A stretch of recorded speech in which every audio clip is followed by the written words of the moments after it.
ये दीमक लग चुका काला कोट,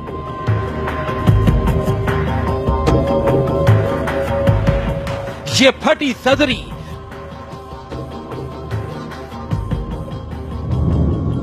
ये कबाड़ दिखने वाला टाइपराइटर,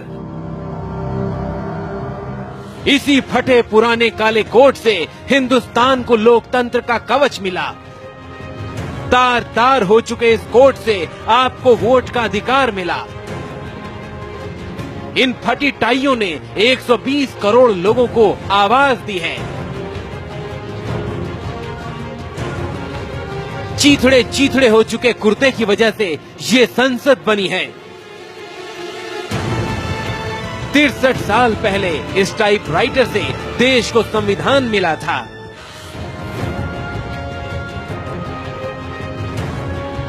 आज ये सारी निशानियां बोलेगी, हर हिंदुस्तानी को हिला देंगी।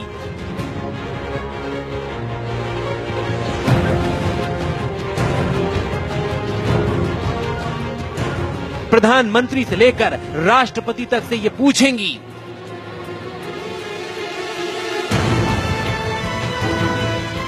हर पार्टी को झकझोर देंगी।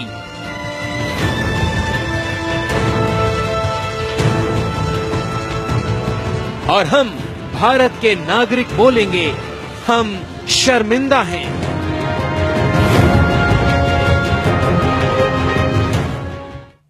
हम शर्मिंदा हैं। कोई भी गैरतमंद हिंदुस्तानी ये तस्वीरें देखने के बाद नजरें नहीं उठाना चाहता। कल पूरा देश दुनिया के सबसे बड़े लोकतंत्र के निर्माता डॉक्टर भीमराव अंबेडकर की 122वीं जयंती मनाने जा रहा है। बड़े बड़े नेता उनकी तस्वीरों और मूर्तियों पर हार चढ़ाने की तैयारी में हैं। उन तमाम नेताओं से हमारी अपील है कि आज ये तस्वीरें जरूर देखें और फिर देश की जनता को जवाब दें कि ऐसा क्यों हुआ। इंडिया टीवी के रिपोर्टर अभिषेक उपाध्याय की आंखें खोल देने वाली ये रिपोर्ट देखिए। बाबा साहब भीमराव अंबेडकर, भारत के संविधान के निर्माता। अंबेडकर की तस्वीरों की पूजा होती है। बड़ी बड़ी पार्टियां उनके नाम पर वोट मांगती हैं, जिनकी मूर्तियां भारत में राष्ट्रपिता महात्मा गांधी से ज्यादा हैं। देखने में लगता है कि भारत में अपने संविधान निर्माता की कितनी कद्र है, कितनी अहमियत है। अरबों रुपए सिर्फ बाबा साहब के नाम पर देश में खर्च हो जाते हैं।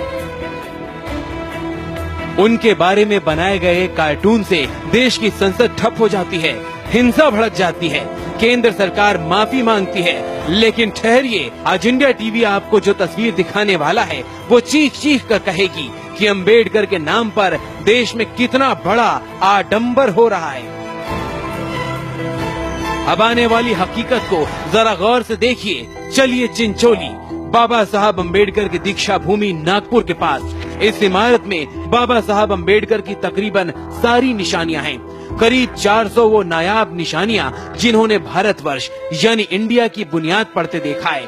अब जरा इस इमारत के अंदर चलकर इसका हाल देखिए। घुसते ही आपकी आंखें पथरा देने वाली ये पहली तस्वीर बाबा साहब का वेस्ट कोट। इस वेस्ट कोट का हर छेद देश को चलाने वाले के खोखले जज्बात की गवाही दे रहा है। इसी को पहनकर अंबेडकर संविधान सभा जाया करते थे। जरा सोचिए, हिंदुस्तान के सबसे बड़े लोकतंत्र की नींव रखने वाले शख्स की याद को हमने कितना फटेहाल बना दिया है। दीमक इसे चाट चुका है। हालात ये हैं कि छू दो तो वो गिर जाए। इधर देखिए, हैंगर में टंगे इन पैंट और वेस्ट कोट को सिर्फ ढांचा बचा है। धब्बों और दीमक ने इन्हें बर्बाद कर दिया है। अब जरा आगे चलिए। आपने तस्वीरों में देखा होगा, बाबा साहब हमेशा कोट पैंट टाई पहने नजर आते होंगे। अब जरा उनकी इन्हीं टाइयों का हाल देखिए। जगह जगह इनमें छेद हो चुका है, एक भी टाई साबुत नहीं बची। शायद आपके घर में रखा पोंछे का कपड़ा भी इससे बेहतर हालत में होगा।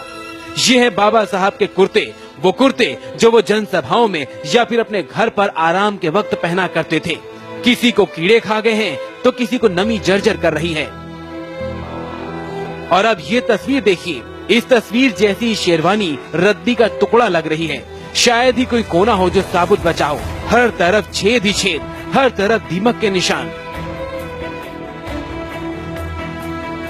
बाबा साहब के इस कुर्ते पर एक निगाह डालिए, इसकी हालत को देखिए और इस बाबा साहब की सदरी की हालत को भी देखिए और उसके बाद ये सोचिए कि क्या कोई देश अपने राष्ट्र नायक, माफ कीजिएगा, राष्ट्र के महानायक की अंतिम स्मृतियों का इस कदर तिरस्कार भी कर सकता है।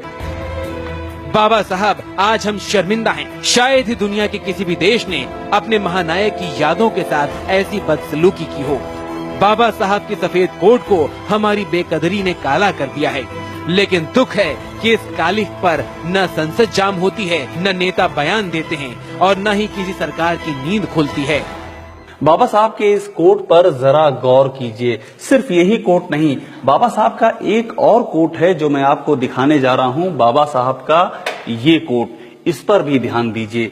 इन कोटों में बाबा साहब की कई तस्वीरों को आपने कई बार देखा होगा, लेकिन दुख की बात यह है कि बाबा साहब की ये निशानियां, इन निशानियों की स्मृतियां अब धीरे धीरे करके नष्ट होती जा रही हैं।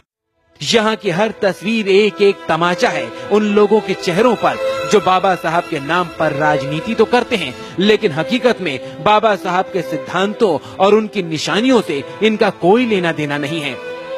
अंबेडकर की ऐसी मूर्तियां तकरीबन हर शहर में मिल जाएंगी। वही कोट है, टाई है, चश्मा है, सब कुछ पत्थरों में है। यादें भी पत्थर हो चुकी हैं।